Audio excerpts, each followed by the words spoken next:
I haven't posted anything for a while, sorry about that, for anyone who is interested in my videos. Not because I've got nothing to say, it's just that the things that I've been following, the issues that have sort of been holding my attention, are not exactly those that I really feel all that comfortable discussing, or perhaps not so much I don't feel comfortable discussing them. I don't care, I'll discuss anything. But when I'm talking about things that are somewhat personal and I guess even slightly esoteric, I always despair of being understood. In fact, I think that that's just the nature of certain, ideas or points of view that we all have. You know that when you say it, you're going to be misunderstood, so you keep it to yourself. It's not that there's anything wrong with such points of view in and of themselves, it's just that they're very difficult to get across to other people. I made a video a while back about my, I don't know what you'd call it, my practices. I would consider them more or less mental exercises or experiments in perception, or experiments in, what it means to actually experience life. And I was completely dissatisfied with how that came across, and now I'm sort of delving into almost the same kind of thing, having to do with amor fati, and love of fate, in other words, and how one can actually cultivate that, and how you can do it using music, poetry, all that kind of thing, and it ends up looking suspiciously like a religion to those who are only looking at it superficially. So that doesn't, discussing that doesn't really interest me a great deal. It's more or less something that I ruminate on. As I've mentioned before, I tend to sort of ruminate on things, play with ideas inside of my head for extended periods of time to see what they actually mean. I like to think that I'm in good company, because Socrates apparently did that too.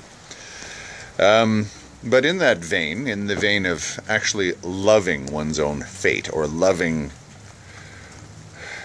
one's own existence in reality, in the stream of becoming, I guess we'd call it, developing some sort of, would even call it innocent affirmation of one's position in the cosmos. Not so much that you love the details of one's position in the cosmos, but one loves existence itself, as opposed to hating it. Now, that's an interesting point of view, because, or an interesting thing to discuss, because I find that love is not really all that well understood, I think, or at least the way I tend to see it. In the sort of theistic or romantic sense, it seems to be something that you just sort of take on faith. I'm not prepared to do that. And in the, strict scientific, I guess, point of view, the explanation is equally unsatisfactory to me. The theory goes, or the Darwinian or neo-Darwinian, or whatever you want to call it, theory goes that love is something that binds us together to enhance our ability to survive. Romantic love is simply a function of the fact that the human female is so much weaker than the human male, generally speaking, that after she gives birth to her offspring, she requires assistance from the male, because she's so busy tending to this particularly helpless human infant. We're, compared to other mammals, our young are extremely helpless. They need a lot of help for a long period of time, and that takes up the female's time. Therefore, she has to have something that the male will come back to. Humans copulate without the aim of reproduction, and they say the reason for that is, of course, that we need that for our survival as a species. Well, I don't believe that evolution works that way. I don't think that we evolve because we need certain attributes. I think that just assumes that the will to life is that which animates the entire life chain, I guess you'd call it. That we evolve in order to survive. That the struggle for existence, quote unquote, is all that there is. Well, I don't believe that. I don't subscribe to that point of view. I find it an article of faith when people who just sort of say, well, there has to be some reason why we exist. Therefore, the only possible reason is, since we all seem to do it, it's just to pass on our DNA, to make our DNA live. I think that passing on our DNA is a result of evolution, not a cause of it. I'm not convinced that, when you watch these nature shows, the wolf has developed wonderful teeth to rip at carrion in order to allow it to survive in its environment. No. It didn't develop anything for any reason. It survived because it developed it, or it didn't develop in order to survive. So we didn't develop love in order to maintain our viability as a species. I don't believe that's how speciesness works. I don't believe that's how evolution or natural selection, quote unquote, actually work. So what is love? I find it an extremely transformative thing.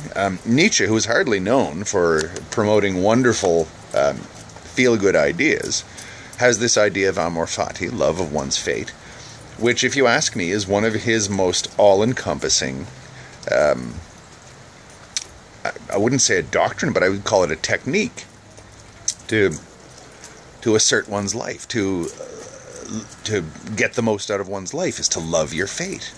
We all hear about the transformative power of love, and yes, I believe that or I'm convinced that is actually possible, that love can transform things. Love can transform your view of life. Love can transform, your quality of life. Love can transform, in many ways, at least in terms of your own perception, something horrible into something good.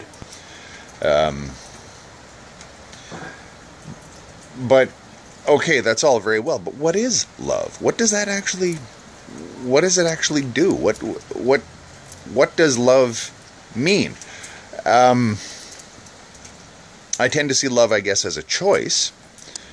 Although tell an adolescent that the incredible burning passions they're feeling are a choice, and but I think that it's, we do have the option of loving or hating. I think that there's a great deal of our own input, our own will that goes into that. But that still doesn't tell us what it is.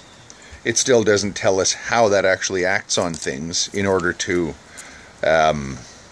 transform things, in order to transform our view of existence and life and everything. What is it in a completely non-theistic, poetic context? How would we actually describe love when we're trying to be completely intellectual about it? How we're trying to describe what it means, where it comes from, if it has a purpose at all, if we can even talk of purposes of that, and talk of purposes in that way when you're talking about love. What is it? What is it? What is its nature? What does it do? And where does it come from? I'm having trouble with the notion of love as some sort of thing that we can decide to do, I guess, that we can just sort of conjure up within ourselves, because that sounds like faith. I'm not into faith at all, but love does seem to exist. But what is it in terms of our own nature, our own will, our own existence? We know what pain is, we know what suffering is, we know what excitement is, we know what all kinds of other things are. What is love?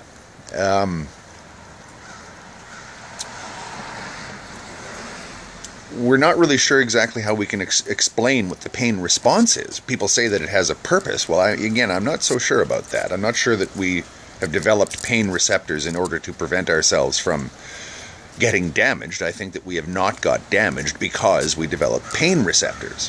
The two are not the same thing. And love seems to have, some sort of physiological explanation in terms of brain chemistry, I guess, endorphins or whatever. But what is the actual experience of it? What is the actual underlying reality of it? If we're going to accept that suffering has a reality to it, okay, what is the reality of love? You'll say, okay, well, if you stub your toe, that is reality. That hurts. Okay, if you feel love, that is reality. But again, that doesn't really explain what it is. What the actual experience of feeling love is. When I'm on the receiving end of a bunch of chemical impulses that give me all this feel-good stuff when I feel love, okay, I can understand that that's what it's a large part of, at least, what I'm experiencing is I don't know, dopamine or whatever it is in my central nervous system that stimulates, I guess, some sort of pleasure sensor or whatever. But what is it that sets that series of reactions in motion? If love is nothing more than a bunch of brain chemistry, what is it that sets that brain chemistry in motion? Again, Darwin, I think, doesn't help us at all. Evolution doesn't help any more than it helps us explain any number of things. You have to start somewhere.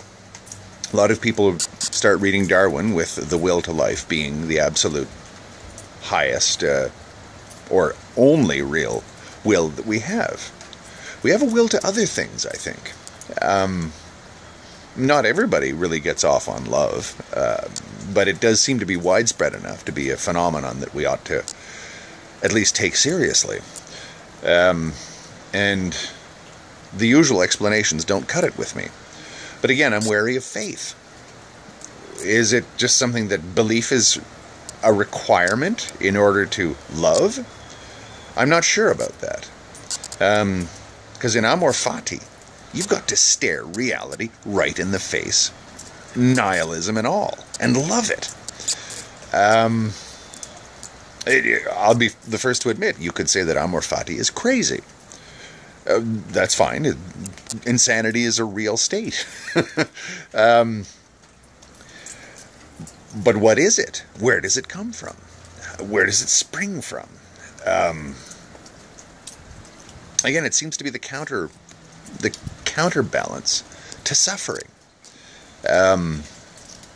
We know what suffering is. We know what love is. Or we know what it means to experience these things.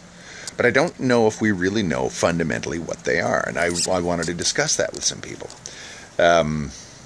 Again, I'm studying things that are often theistically based, and because I'm only studying them for my own, I don't know, interest or my own philosophical explorations, I guess, I don't really have any worry about being polluted by religious thinking or anything like that.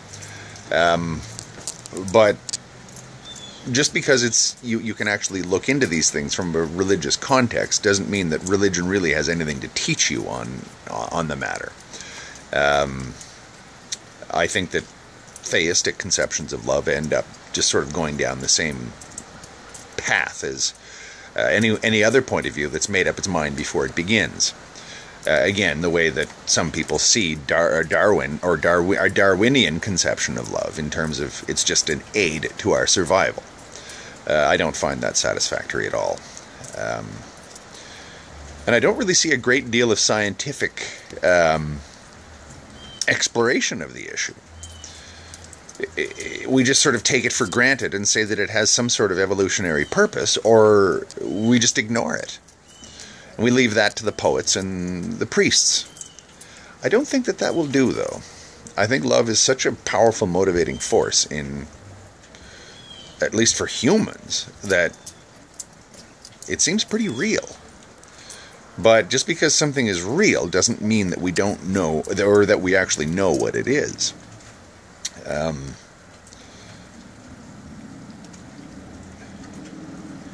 And even if it has a purpose, I'd be interested in hearing people's opinions on what purpose it could possibly serve, at least in what larger context.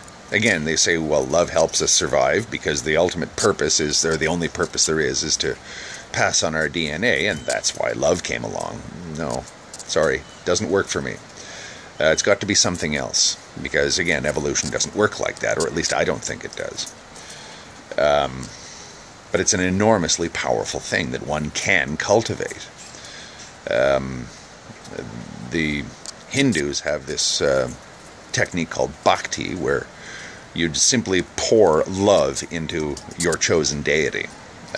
Belief itself is not required, by the way, as I've said, the most important thing is the love. You choose your own deity, and you love that deity with all your heart and soul, all the time, as much as you possibly can. And that's basically your only purpose for existence, is to love God.